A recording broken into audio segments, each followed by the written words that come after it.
Paris shooting, 3 dead and several injured in attack. Like the video and subscribe. We will continue to bring you hot news every day. A gunman has opened fire in central Paris, killing 3 people and wounding 3 others. The attacker targeted a Kurdish cultural center and shot members of the local community. A possible racist motive is being investigated. A suspect, aged 69, was quickly arrested and it soon emerged he had been freed from prison recently.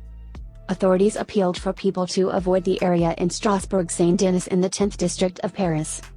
The Kurdish Democratic Council in France, CDFK, which runs the center that was hit, condemned the attack in a short statement. It also said there would be a vigil on Friday evening to pay tribute to those killed. There is no confirmed motive for the shooting, but Paris prosecutor Laure Bicoual said the suspect had previously been charged with racist violence. That incident, in which he attacked tents at a migrant camp in Paris with a sword, took place at Bercy on December 8, 2021. It was not clear why he had recently been released. Le Monde newspaper quoted Agathe Balat, a spokesperson for the center, as saying French authorities had once more failed to protect Kurdish people in Paris. Clashes later broke out between police and a large group who had gathered at the scene in the aftermath of the attack. Footage showed people starting a fire in the middle of the street and throwing chairs and other objects, with officers clad in riot gear responding by throwing tear gas. Local mayor Alexandre Courtebart said the suspect was also wounded in the shooting and that 3 places had come under fire: the Kurdish Community Center, a restaurant and a hairdresser. 2 people were shot in the salon. Paris Mayor Anne Hidalgo said the murders had been committed by a far-right activist.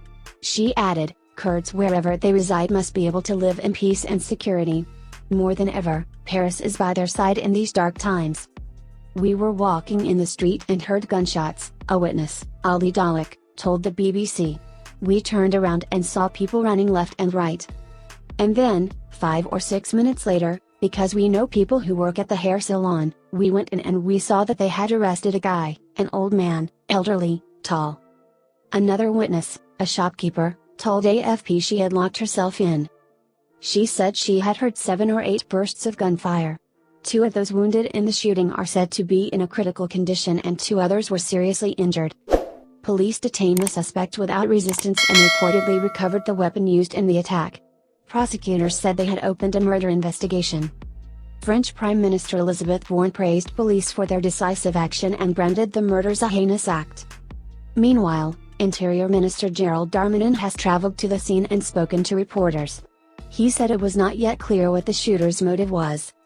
The attack took place almost 10 years after the murder of 3 Kurdish women activists in Paris in January 2013, including a co-founder of the militant Nationalist Kurdistan Workers' Party, PKK. The street close to Château d'Eau metro station has several restaurants and shops, as well as the cultural center.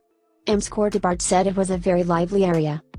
Authorities have sealed off Rue d'Anion, the street where the shootings took place, with crowds gathered at the scene as investigations get underway. We hope the video was useful to you. Like the video and subscribe. We will continue to bring you hot news every day.